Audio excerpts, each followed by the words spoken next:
तमाम देखने और सुनने वालों को इन्फॉर्मेशन फैक्ट्री की जानिब से अस्सलाम वालेकुम। नाज़रीन, आजकल अखबारात और टेलीविज़न से ज़्यादा लोग सोशल मीडिया का इस्तेमाल करते हैं। कोई भी खबर हो सोशल मीडिया पर आ जाए तो जंगल में आग की तरह फैलती है, और अगर कोई खबर आसेब या भूत प्रेत वाली हो तो वो और ही ज़्यादा जल्दी मशहूर हो जाती है। लेकिन ज़रूरी नहीं होता कि हर बात सच हो। आज की ये सच्ची कहानी भी इसी हवाले से ही है कि कैसे सालों तक लोग एक ड्राउनी कहानी को सच समझते रहे जिसका सिरे से कोई वजूद ही नहीं था। तो हुआ कुछ यूं कि 12 जुलाई 2003 को एक हॉरर वीडियो सोशल मीडिया पर वायरल हो जाती है। इस वीडियो का ताल्लुक पुर्तगाल से था। वीडियो में दिखाया गया कि 3 दोस्त गाड़ी में पहाड़ों का सफर कर रहे थे और साथ साथ अपनी वीडियो भी बना रहे थे कि अचानक सड़क के किनारे पर उन्हें एक औरत खड़ी नजर आई। उस औरत ने उनसे लिफ्ट मांगी और उसने अपना नाम टेरेसा फिडेल्गो बताया। वो उनकी गाड़ी में बैठ गई। वो बिल्कुल खामोश थी। कुछ दूर जाकर टेरेसा ने एक जगह गाड़ी रोकने का कहा और एक ऐसी बात बताई कि इन तीनों के होश उड़ गए। उस औरत ने बताया कि 1983 में एक कार एक्सीडेंट में ठीक इसी जगह मेरी मौत हो चुकी है और मैं मर चुकी हूँ।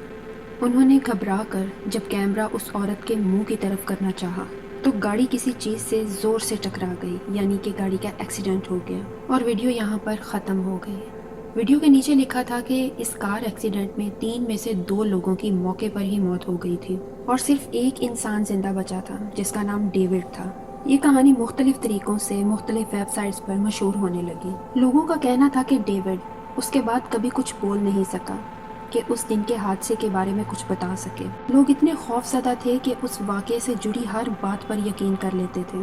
ये बात भी मशहूर हो गई कि टेरेसा के नाम से मोबाइल्स पर मैसेजेस भी आते हैं जिसमें लिखा होता था कि मैं टेरेसा हूँ, मैं मर चुकी हूँ, ये मैसेज 20 लोगों को सेंड करो, अगर नहीं किया तो तुम्हारे साथ बहुत बुरा होगा। एक्सीडेंट की जगह को लोग दूर दूर से देखने आने लगे। लोग वहां जाते तो दावा करते कि टेरेसा उन्हें सफ़ेद कपड़ों में नजर आती है और फिर गायब हो जाती है, यानी कि लोग हर तरीके से इस कहानी के खौफ में आ चुके थे। लेकिन जैसा कि मैंने आपको पहले भी बताया कि ये कहानी बिल्कुल झूठ थी। असल में ये फेक वीडियो उसी डेविड नामी शख्स ने बनाई थी। डेविड एक फिल्म बना रहा था जिसका नाम वायरस था और वो इस फिल्म के लिए लोकेशन ढूंढ रहा था, और उसी दौरान उसने और उसके दोस्तों ने मिलकर ये फेक वीडियो बनाई थी। डेविड, जो कि एक फिल्म राइटर था, बाद में एक टीवी इंटरव्यू में उसने बताया था कि ये वीडियो उसने और उसके दोस्तों ने फरवरी 2003 में बनाई थी। डेविड का कहना था कि वह खुद भी बहुत हैरान है कि ये कहानी इतनी मशहूर हो गई कि लोग इसे सच समझने लगे। आज ये स्टोरी इंटरनेट की झूठी कहानियों में से एक है, इसीलिए किसी भी कहानी पर यकीन करने से पहले अच्छी तरह तहकीक कर लेनी चाहिए। क्या आप भी सोशल मीडिया की हर बात पर ऐसे ही यकीन कर लेते हैं? कमेंट सेक्शन में ज़रूर बताइएगा। मज़ीद इस तरह की मालूमाती वीडियोस देखने के लिए हमारे चैनल को सब्सक्राइब करें और बेल के आइकन पर ज़रूर क्लिक करें ताकि हमारी आने वाली हर वीडियो आप तक बर वक्त पहुँच सके।